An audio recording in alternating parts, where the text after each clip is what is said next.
আসসালামু আলাইকুম ওরহমতুল্লাহি ওবারাকাতু। প্রিয় বোনেরা, আজ আমরা জানব সোমবারে মহিলারা কি কি নেক আমল করতে পারেন, যেগুলো আমাদের দিনকে মজবুত করবে, আমাদের আখিরাতকে সুন্দর করবে ইনশাআল্লাহ। তো চলুন আমরা জেনে নিই মহিলারা সোমবারের দিন কি কি আমল করতে পারেন। 1 নম্বর, সোমবারে রোজা রাখা। হাদিসে এসেছে, রাসূল সাল্লাল্লাহু আলাইহি ওয়াসাল্লাম বলেছেন, এই দিনে আমি জন্মগ্রহণ করেছি এবং এই দিনেই আমার প্রতি ওহী নাজিল হয়েছে। মুসলিম শরীফের হাদিস। তাই সোমবারে সুন্নাত রোজা রাখা অত্যন্ত ফজিলতপূর্ণ। বিশেষ করে মহিলারা যাদের শরীর স্বাস্থ্য ও পারিবারিক দায়িত্বে কোনো সমস্যা না হয়, তারা চেষ্টা করুন এই আমলটি চালু রাখতে সোমবারে রোজা রাখার জন্য। 2 নম্বর, কোরআন তেলাওয়াত। সপ্তাহের শুরু সোমবারে সকালেই পবিত্র কোরআন হাতে নিন। একটি সূরা হলেও পাঠ করুন, যেমন সূরা ইয়াসিন, সূরা ওয়াকিয়া, সূরা মুলক। এই সূরাগুলোর ফজিলত অনেক বেশি। হাদিসে এসেছে, তোমাদের মধ্যে শ্রেষ্ঠ সে যে কোরআন শিখে এবং অন্যকে শেখায়। এজন্য আমরা সোমবারে বেশি বেশি করে কোরআন তেলাওয়াত করব। 3 নম্বর, নিজ ঘরের পরিবেশকে ইসলামিক রাখা। সোমবার দিনটিকে একটি ইসলামিক পরিবেশ তৈরির জন্য বেছে নিন। ঘরে নামাজের সময় সবাইকে ডেকে দিন, বাচ্চাদের নামাজ শেখান, ইসলামিক বই পড়ুন। একজন মহিলা ঘরের রুহানিয়াত গড়ে তুলতে পারে। এজন্য সোমবারের দিনটিকে একটি ইসলামিক দিন হিসেবে গণ্য করুন। 4 নম্বর, জিকির ও তাসবিহ।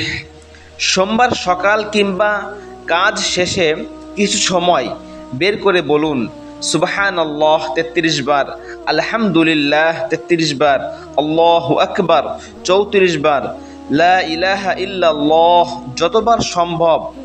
এগুলো বেশি বেশি করে সোমবারে পাঠ করুন, সকাল সন্ধ্যায় যখন ইচ্ছা। এই জিকিরগুলো অন্তরকে প্রশান্তি দেয়, গুনাহ মাফ হয়। 5 নম্বর, দোয়া করা ও ইস্তিগফার পড়া। সোমবার একটি বরকতময় দিন। দোয়া করুন নিজের জন্য, পরিবারের জন্য, সন্তানদের জন্য, পিতা মাতার জন্য, স্বামীর জন্য। মহিলারা বেশি বেশি করে এই দোয়াটি পড়ুন, আস্তাগফিরুল্লাহ আস্তাগফিরুল্লাহ। এই দোয়াটি বেশি বেশি করুন, কারণ তওবা করা মহিলাদের জন্য জান্নাতের দরজা খুলে দেয়। 6 নম্বর, পরিবারের প্রতি যত্ন নেওয়া। মহিলাদের জন্য বড় একটি আমল হলো পরিবারের হালাল খাবার ও ভালোবাসা দিয়ে খেদমত করা। ইবাদতের নিয়তে ঘরের কাজ করলে সেটাও আমল হয়। রাসূল সাল্লাল্লাহু আলাইহি ওয়াসাল্লাম বলেছেন, তুমি যা খরচ করো, এমনকি তোমার স্ত্রীর মুখে খাবার তুলে দিলেও তাও সদকা। 7 নম্বর, সালাত আদায়ে যত্নশীল হওয়া। সোমবার দিনটিকে শুরু করুন ফজরের সালাত দিয়ে। সকাল, জোহর, আসর, মাগরিব, ঈশা প্রত্যেক সালাতের প্রতি যত্ন নিন। যে মহিলা 5 ওয়াক্ত নামাজ আদায় করে তার জন্য জান্নাতের সুসংবাদ রয়েছে। এটা রাসূল সাল্লাল্লাহু আলাইহি ওয়াসাল্লাম বলেছেন। প্রিয় মা এবং বোনেরা, আমরা আরও এক্সট্রা কিছু আমল করতে পারি, যেমন 2 রাকাত দোহার নামাজ সকাল 9টা থেকে 11টার মধ্যে, কিছু সময় ইলম শেখা বা ইসলামিক ভিডিও দেখা, ইফতার করানো যদি রোজা রাখা হয়, অসহায় কারো পাশে দাঁড়ানো, দান সদকা বেশি বেশি করা, স্বামীর খেদমত করা, সন্তানদের প্রতি যত্ন নেওয়া।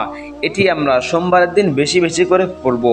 প্রিয় বোন, সপ্তাহের শুরু হোক ইবাদত, জিকির আর দোয়া দিয়ে। সোমবার হোক আপনার রুহানিয়াতের এক নতুন যাত্রা।